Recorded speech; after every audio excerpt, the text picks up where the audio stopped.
Welcome back to the Lanterne Rouge Cycling Podcast, presented by our show partner Zwift, the online training platform that makes cycling fun. Tirreno Adriatico and Paris-Nice stages 4 and 5 recap. Also, little story time about my broken finger at the end, if I remember. Paris-Nice, it's got the stack start list, and it looked like a good stage. I mean, you look at the stage, Quintana did a crazy things in Tour des Alpes-Maritimes du Var. This is even better. 189 Ks. They have the Col de l'Amour, 7.5 Ks, 8.2%, about 30 Ks from the finish. It's not an easy climb, and it's preceded by other pretty hard climbs. There's then a 5K, 5% Norton Summit, about 13 Ks from the finish. Wout van Aert in the GC lead. Roglič about 10 seconds behind him for Jumbo-Visma. Who was going to try something? Was it Ineos? Bike Exchange for Yates? Arkéa for Nairo? We were hopeful. Benji and I were romantics. We thought. Peloton! We thought something would happen, but we also thought a break would go. But Benji, how many people DNS this morning? Yeah. Crazy. We had, I think, 18 in total riders that didn't start today, including the likes of Jay Vine, Bissegger, Groenewegen, so a sprinter gone in that aspect. Gino Mater, we expected somewhat of a bad thing with him because he wasn't performing too well the last few days. And two riders from Quickstep, Lampard and also Stibar, which is interesting because perhaps that could have an influence for the upcoming races that they ride, the classics, if it does last longer, because apparently there's some kind of flu going on in the Peloton. Trentin was a different one though. Some other riders also had like injuries from crashes, but Trentin had a head thing. What do they call it again? The thing where they hold a finger before your face. Concussion. Yes, that's the word I was looking for. Jesus Christ, my English today is poor. But that were the 18 riders that were basically out of the race today, and included some riders we expected perhaps in the breakaway with the likes of a Sean Poussin, Nelson Paulus, and that Mater rider. But from that point onwards, we knew we had a smaller peloton, means less riders to control, and means also perhaps more of an opportunity for the breakaway as a consequence, although we know that Jumbo was not one of the teams that had riders getting lost at the finish line, basically. Now, breakaway formed, 10 riders in total, including Murku once again. I don't know why Mikkel Murku goes in breakaways. Like, I've said it the last time he went into the breakaway, because he's a lead out. He's not going to win the stage from the breakaway. Is he there for fun? Probably. I guess he's enjoying it. Then perhaps he doesn't need to hurry himself for the time limit, I guess. Ruben Fernandez for Cofidis, Pichon for Arkéa, perhaps a satellite rider depending on how the stage was ridden. Groupama, Madua, not Godu on this one, so he's still riding there. Jorgensen from Movistar was looking a bit poor the last few days after a crash on the Echelon stage, but was in the breakaway today. McNulty also in the breakaway after a crash on, I think, also the Echelon stage, and a pretty poor time trial as well. Hein van Hoeken too, and that's basically the breakaway with Bonamour and Doel. So that's a solid 10-man breakaway, and you got a bit of a gap. 6 minutes was the total max, I think 6:45, something like that. And it was Jumbo that was controlling in the peloton for the majority of the stage, with the likes of Nathan van Hooydonk and so forth. And basically, from that point onwards, you knew the action would start on the Col de l'Amour, or we were hoping that it would start on the Col de l'Amour, and it definitely did for the breakaway, because that's where we had the attack of the one rider that was looking to do something here, the one rider that went to the car and then decided to attack. Who was it? McNulty. He's came second in Trofeo Pollença Port d'Andratx, won Trofeo Calvia. He won Fornardèche, ridiculous power data. If you read the article on the lanternerouge.com.au website, you'll have seen the numbers there, outrageous. And if he had that form, once he gets a gap, you don't bring this guy back. Like 45-minute effort up and down, it's too strong. And I was surprised, actually, that the group wasn't marking it. He telegraphed this. He went back to the car. He was taking off all his winter kit, gave them his bidon, gave them his gels, and then attacked from the back. And I was like, Jorgensen, this is the guy. You don't need to worry about Murku. McNulty's the strongest rider in the group, even if he is a little bit banged up. And once I saw he had 30-meter gap, I literally was like, let's just cut back to the peloton. You're not going to bring McNulty back. Jorgensen tried. Van Herke tried to help him. Madouas tried to help him. And, that was that. I think we would just had to wait for the Peloton action, which was Arkéa. I got excited. Connor Zwift was pacing really hard on the steep section. The Peloton went backwards.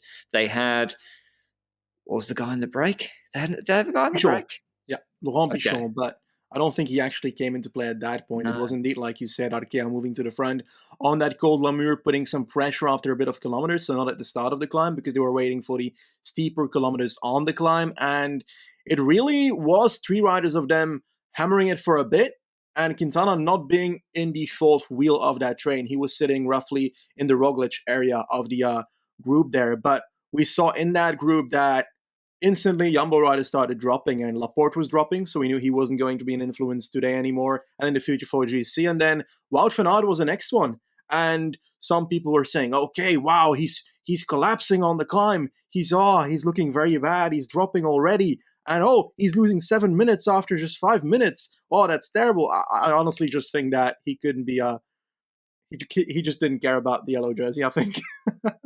Yeah, I think he's like, if I want to keep this yellow jersey or get third on GC at Paris-Nice, I have to do a huge effort here.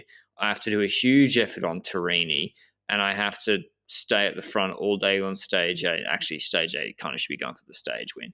But he's obviously, that was pretty much the plan, and preserving for the rest of his classic season. It did leave Roglic a little bit isolated, and this is what was curious. They had Dennis there. Dennis, unbelievably good. Kruijswijk dropped. They didn't really bring Jonas and Kusa in Italy at Tirreno. And Arkéa didn't use Ede to keep the pace going. That was what didn't make sense to me. I get it. If Dennis is still there and you have no DOMs left, and Naira's like, well, this is pointless, I'm not going to attack. I get that. But they still had Ede. And they kind of attacked with him in front of Dennis instead of pacing. No one attacked on Moore. So it was a bit of a, well, not a bit, it was a big letdown. Like, people started coming back to the group, pace went out, and Dennis just controlled. And I just think guys were looking at a big descent, 35Ks to the finish, by the way. So, yeah, GC group all pretty much together over the top of Moore. There's that 5K, 5% climb near the finish. McNulty soloed away. Bonnemoor was very strong in the descent. He had a minute at the top of Moore. McNulty, he put another minute in on the flat after the descent. His descending is still, I would say, below average and a problem.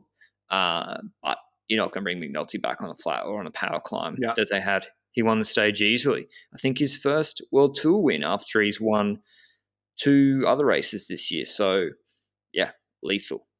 Last climb, Benji. GC group. Dennis is gone. Roglic isolated, quote unquote. Was that as dangerous as it looked?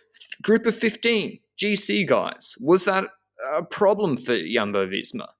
Honestly, I didn't consider it too dangerous at all, knowing that the final climb is not a selective one. This is not the climb that came before. This is a climb with a easier gradient, and it's also like 5K long max. So they're not going to do the damage that they need to do to Roglic on this climb. And you also know that if the second rider in GC attacks, then the third rider is going to follow. Yep. If that rider attacks, then that rider is going to follow. But it all came down to the man himself who put his alliance at the front of the peloton. Latour. Who attacked first? Ineos? Yates paced. I think that was after the Latour attack. Was it? So okay. Latour put his team at the front. They basically had the second last rider of Latour's team, Total. I keep forgetting the name of that team. Latour's team, it's from now on. Yeah. So the second last rider went off the front, and then Latour waited a bit. And it made it really obvious what he was going to try and do in about 3 seconds, which was attack from the front of the group. And of course, that's not going to work. The second rider just stayed in his wheel. And from that point onwards, that's where indeed Yates took the front and started pacing at a decent tempo. And what was that for? Were they prepping something? Well, I thought it was Yates doing his weird Balcon de Alicante lead out on stage 9, where he just paced Roglic to the finish behind the break. It was actually to set up an attack from Martinez. Martinez actually did it in a really good way. He did it just through a narrow gap on the right, whilst Yates was kind of moving over and finished. Roglic doesn't respond. Martinez is 54 seconds at this point behind him on GC. We have over 12 Ks, I think, left in the stage. He can't just not chase. But this is why I asked a question about how tricky this situation was. Isolation is an illusion in these groups with so many GC riders. If there's a group of over 10 riders and all of them are sort of in the mix, and Roglič was in virtual yellow, 100% of the time, someone else will chase. 100% of the time.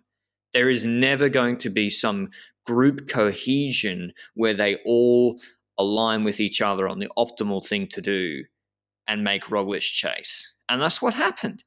Mauri was pacing. I don't know where he is on GC. 4 minutes down, 3 minutes and a half? Yeah. Then Almeida paced. He's on 3.5 minutes on GC. They're running for top 10, right? Yeah. And then Vlasov. Now the guy's like, my top 3's going. Vlasov pace. And Roglič just letting them be his domestiques. And it's predictable that would happen. I'm sure if Martinez got to like 30 seconds, he would have done something, but it wasn't at that. It gets to the crest of the climb. Roglič just then shuts the rest of the climb down in the last 2-3 minutes with a surge, not trying to drop everyone. Catches Martinez over the crest, and then it's going to be a group roll into the finish. So I think Roglič played it well, Benji. I didn't see any weakness. I saw him being more relaxed.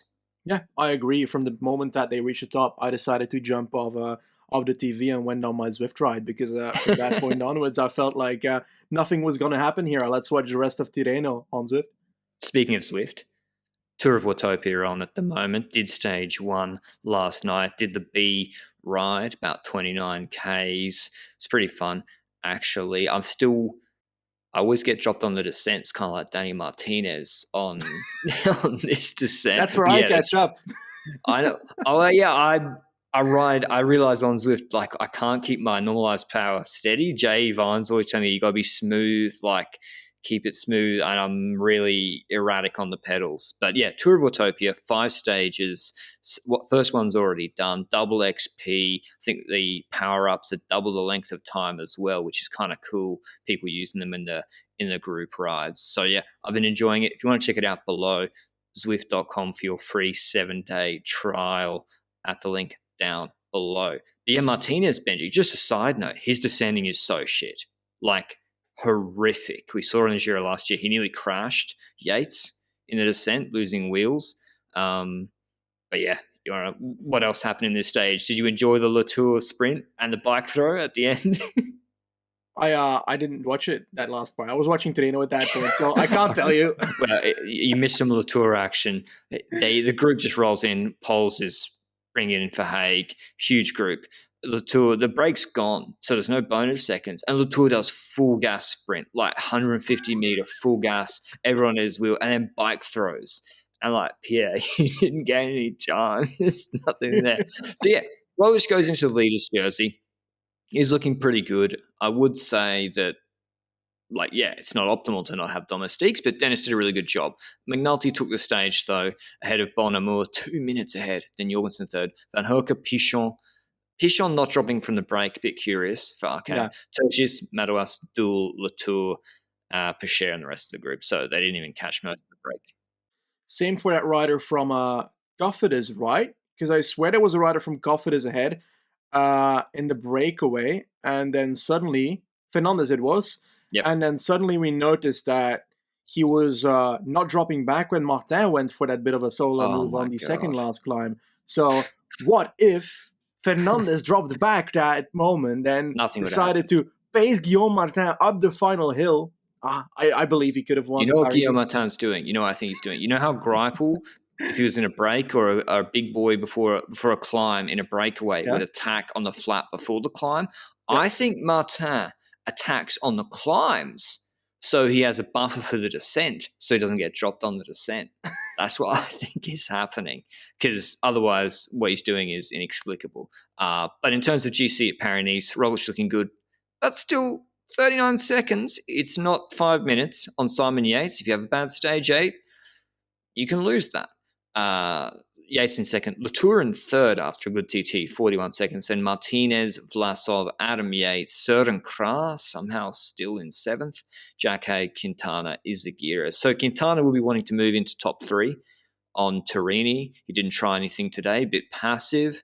And I think Haig will be wanting to use one of the medium mountain stages, I would expect. But tomorrow's stage at Paris-Nice, you think break again, Benji? It's medium mountain again, 215 Ks. No way Jumbo are going to control this.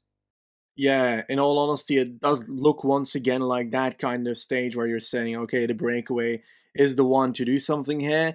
The only place where I see a move happening, probably again Latour, is that second last climb, the Col de l'Espigulier.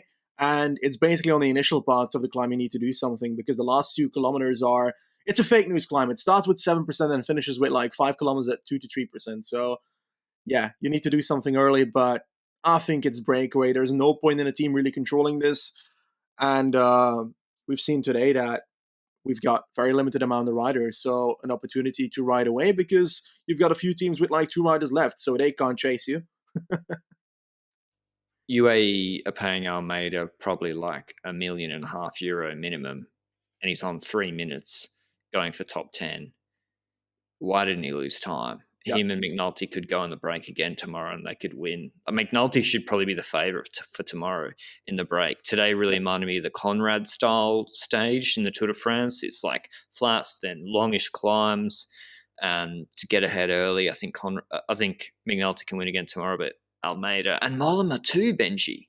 He's on 240. Like Mollema, I thought he stopped doing this, and he started going for stages. Anyway, a lot of guys going for top 10. That helps Roglic, but it's a bit shallow tomorrow. Anyway,